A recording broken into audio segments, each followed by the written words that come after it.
नमस्कार.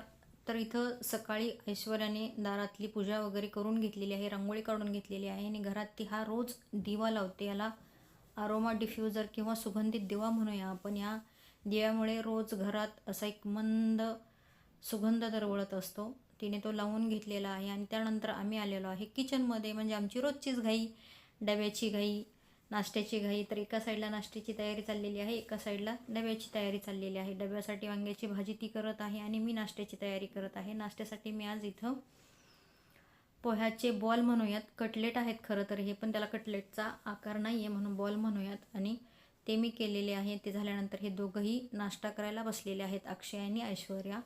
आणि नाश्ता डब्बा वगैरे हे झाल्यानंतर दुपारचं आवरून घेतलेलं आहे. जसं की ही घरातली छोटी मोठी कामं झाल्यानंतर आत्ता वेळ आलेली आहे आमच्या जेवणाची.